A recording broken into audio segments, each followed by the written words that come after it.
नमस्कार, मैं शिशिर शंकर आप मेरे साथ देख मेट्रो टू लाइव में आज जो मैं आपको रियल स्टोरी बताने जा रहा हूँ, दिल दहल जाए, ये दिल दहलाने वाला रियल स्टोरी। ये रियल स्टोरी है 2 दिसंबर 2017 की। मेरठ का जिला लगता है, जहाँ पर मुजफ्फरनगर एक जगह है जहाँ पे ये स्टोरी। यहाँ पे एक सराफा की दुकान होती है। सराफा की दुकान में एक लड़का काम करता है जो कि पश्चिम बंगाल का रहने वाला है, 24 परगना पश्चिम बंगाल का। और वो आके यहाँ पे काम करता है सराफा बाजार में। शराब में काम शराफा बाजार में जब काम करता है तो वहाँ का जो मालिक होता है एक दिन इसको बोलता है, लड़के को, कि आप एक काम करो, ये कुछ सामान है हमारा बना बनाया, ये लेके जाओ मेरठ। मेरठ में कोई एक एड्रेस देता है, वहां पे जाके इसको बेच। वो सारा सामान लेके मेरठ के लिए रवाना।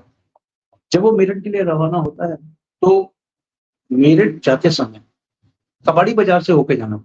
जब कबाड़ी बाजार से होके जा रहा था, एक्चुअली कबाड़ी बाजार जो है, कहने के लिए कबाड़ी बाजार वो कबाड़ी भी प्लस वो एक रेड लाइट एरिया।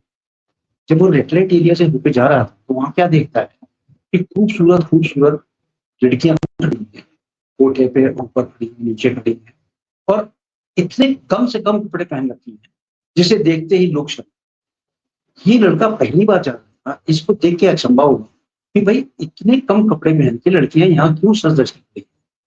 थोड़ा सा और आगे जाता है तो उसके पास आगे जाते ही ऊपर से एक स्लिप फेंक देती है एक लड़की। जो ये स्लिप उठा लेता है और स्लिप उठा के पढ़ता है, उसमें लिखा होता है, रात को 8 बजे यहीं पे मिलना, ऊपर आ जाना मेरे। ये वो स्लिप को पढ़ते हुए निकल जाता है आगे। और जो काम करना था सराफा बाजार में जाके, जहाँ पे काम करना था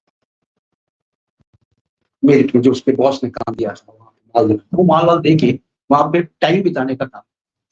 टाइम तो इसका बीत गया। टाइम बीत गया तो इसने बोला वहां से फोन करके अपने बॉस कि भाई आज हम नहीं आ पाएंगे, हमें यहाँ लेट हो जाएगा। तो इसके मालिक ने कहा कोई बात नहीं, कल आ जाए, ऐसे कोई बात नहीं, कल आ जाए। कहने का ठीक है, कल आ जाएंगे। अब लड़का जो है वो कल जाने के टाइम तो ले लिया उसने। अब 8 बजे का इंतजार, 8 बजे का इंतजार करते करते जब 8 बजे, तो ये उसी कोटे पे पहुंचता है, उसी जगह पहुंचता है जहां से स्लिप गिरी, जहां से स्लिप गिरी थी उसी स्लिप के ऊपर चला जाता है। वहां क्या जाके देखता है कि वहां पे एक बहुत सुंदर सी औरत, मोटी सी औरत बैठी हुई है, जिसके चारों तरफ इर्द गिर्द बहुत खूबसूरत लड़कियां छोटे छोटे कपड़े पहन के और ग्राहकों को मतलब अपनी तरफ आकर्षित करने के लिए खड़ी बहुत सारी लड़कियां थी। ये लड़का वहां जाता है, अचंभे में पड़ जाता है कि ऐसा दृश्य उसने कभी देखा नहीं। ये दृश्य देख के वो अचंभे में पड़, सोचता है कि क्या करूं क्या ना। मालकिन उसको अपनी तरफ बुलाती है, बोलती हाँ भाई किस लड़की लड़की को आपको चाहिए वो ले। तो वो सब में को ना ना कर देता है, क्योंकि इसको उसी लड़की की तलाश थी जिसने इसको कहा। इतनी देर में वो लड़की आती है, थोड़ी देर में आई, तो जैसे ही वो आई उसने बोला मुझे ये लड़की चाहिए। मालकिन ने कहा ठीक है ले लो। इस लड़की को लेके वो एक कमरे में चढ़ गया। जैसे ही कमरे में दाखिल होता है लड़की को लेके, ये लड़का जैसे ही अंदर जाता है लड़की दरवाजा बंद करके फबक फबक के रोने लगती है। फबक फबक के क्यों रोने लगती है? क्योंकि रिश्ते में ये लड़की जो सबीना थी, सबीना उसका, सबीना जो थी रिश्ते में इसकी रिलेशन में इसकी सिस्टर लड़के, इतना रोने लगी, इतना रोने लगी कि आप बीती बताने, दरवाजा बंद कर दिया और उस लड़की ने, सबीना ने आप बीती बताना चालू किया। जैसे ही आप बीती इस लड़के को बता रही थी, लड़का भी शर्मोशार हो रहा था और लड़का भी बहुत बुरी तरह से घबरा गया था कि वो करे तो करे क्या। अभी लड़की कुछ ही दिनों में हाँ आई हुई थी, कुछ ही दिनों की आई हुई थी।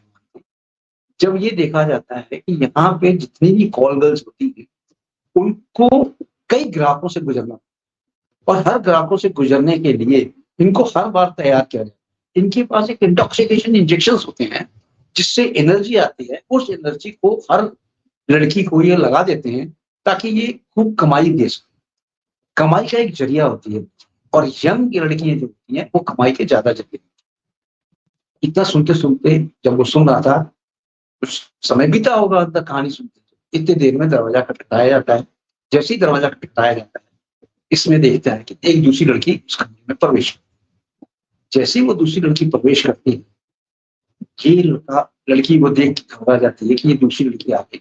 लेकिन जब दूसरी लड़की अंदर कमरे में प्रवेश करती है, वो ये देखती है कि सामने जो लड़की बैठी हुई है सबीना, वो इस तरह बैठी हुई है जैसे कि घर के सामने नहीं बैठते हैं, एक अच्छे लिबास में, अच्छे कपड़े पहन के, अच्छा बदन को ढक के, किसी सब घर में बैठती हैं लड़कियां, उस तरह वो लड़की बैठी। इस लड़की को इसने बोला कि क्या बात है, बताओ। उसने बोला नहीं कोई बात नहीं है। उसने कहा बताओ, नहीं तो मैं बाहर जाके मालकिन को बता दूंगी कि आप ये काम हो रहा है अंदर, वहां दूसरा काम नहीं होता। लड़की घबराती, लड़की की घबराते ही उसने पूरी आप बीती इसको बता दी कि भाई मेरे साथ ये हुआ है। दूसरी लड़की जो अंदर आई थी, उसने भी सारी बातें सुन ली और वो भी घबरा गई, क्योंकि उसके साथ भी सेम कंडीशन थी। अब होता क्या है, ये दोनों लड़कियां बातचीत करते करते इतना ज्यादा काफी देर घुल मिल जाते हैं तीनों के तीनों। अब ये जो था लड़का जो उनसे मिलने आया, जिसका नाम सुनील था, सुनील ने ये सोच कहा इससे, आप घबराइए नहीं, हम आपको यहाँ से निकालने की पूरी कोशिश करेंगे, दोनों को निकालेंगे, चिंता मत करें। इतना कह के वो वहां से कोठे से बाहर आ गया। घर रात ज्यादा हो गई थी, इसलिए वो वहां मेरठ में कहीं स्टे करने के लिए जगह देखी। सवेरे फिर उसी दुकान पे पहुंचा जिस दुकान पे सेठ जी ने इसको भेजा था सामान देने के लिए। चला वहां पे सामान देते, वहां का एक नौकर था जो इसका काफी अच्छा दोस्त बन चुका था। उस नौकर से उसने पूरी कोठे की कहानी सुनी और उसने आप बीती बताई कि मेरी एक बहन है, वो इस तरह से फंस चुकी है, तब आप मेरी क्या हेल्प कर सकते हैं। ये उस लड़के ने ये बोला कि आप ऐसा करते हैं, हम चलते हैं नजदीक के थाने में। नजदीक के थाने में जब वो पहुंचे तो वहां पे जाके देखा कि एसएचओ साहब, वहां पे एक एसएचओ थे जिसका नाम था रश्मि चौधरी, मैडम रश्मि चौधरी।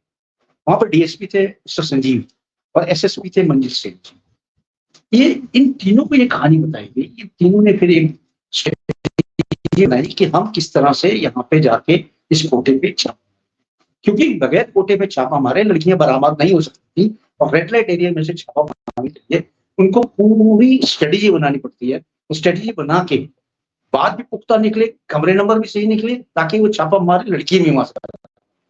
अब ये कहानी चलती है आगे। दूसरे दिन शाम का टाइम हुआ, रेड लाइट एरिया में छापा, जैसे ही छापा मारा गया वो लड़कियां बरामद हुई, उसके साथ और भी कई लड़कियां बरामद हुई। सारी लड़कियों को थाने लेके आया गया और थाने लेके आके सबको अपलोड किया गया। उसके बाद जो सबीना ने अपनी आप बीती बताई, रोंगटे खड़े,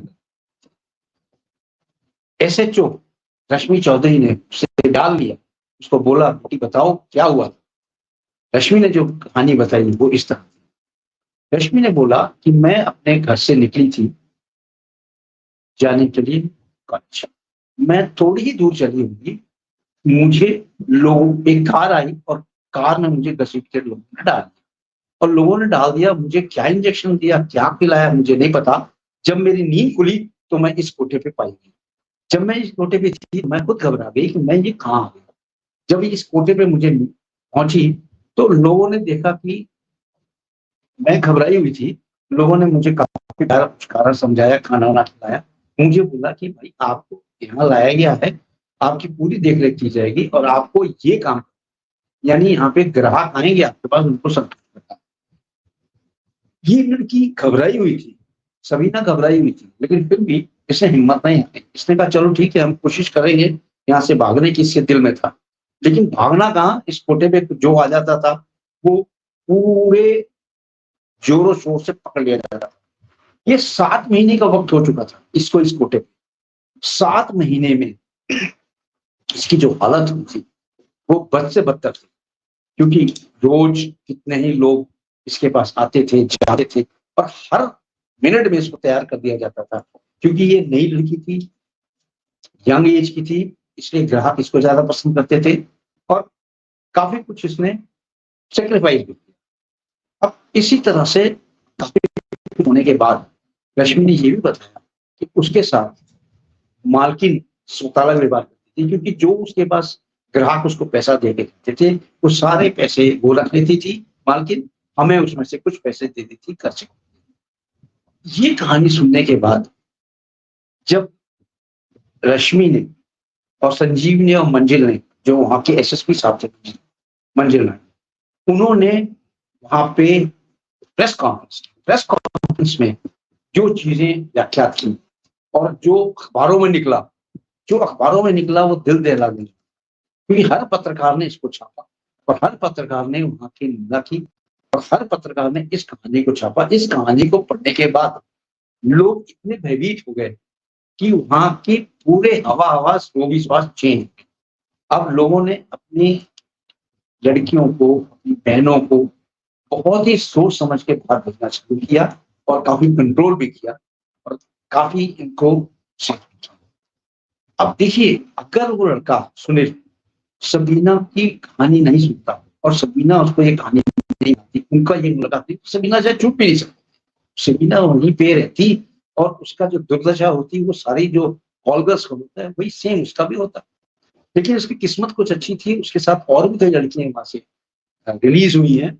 तो ये है आपकी आज की सच्ची कहानी जो मेरे जिले की थी, और जो बेसिकली 24 परगना पश्चिमी बंगाल की कहानी है। ये लड़का ने फिर लड़की वालों को फोन किया कि भाई आपकी बिटिया यहाँ पे है, आप इसको आके ले जाएं। इसके घर वाले आए, उसको लेके गए, बहुत रो रहे थे, बहुत बहुत धन्यवाद किया इस सुनील का कि आपका बहुत बहुत धन्यवाद, आपने हेल्प किया।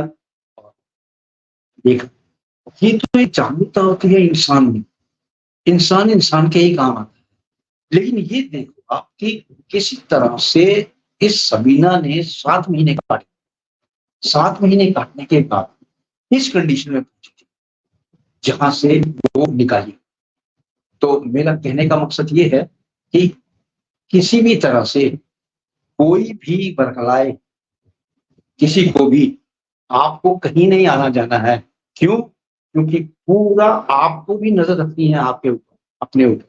अब ये देखना है कहां से कहां तक आप जा सकते हैं, किसके साथ जाना है, किसके साथ नहीं जाना। तो इस कहानी को बताने का मेरा मकसद ये था कि आप जागरूक रहें, सचेत रहें और बिल्कुल किसी के बहकावे में ना आए। तो आज की कहानी आपको कैसी लगी, सच्ची कहानी कैसी लगी, आप कृपया कमेंट बॉक्स में जाएंगे, कमेंट करें। चैनल मेट्रो टुडे लाइव को सब्सक्राइब करें, लाइक करें। जय हिंद, जय भारत।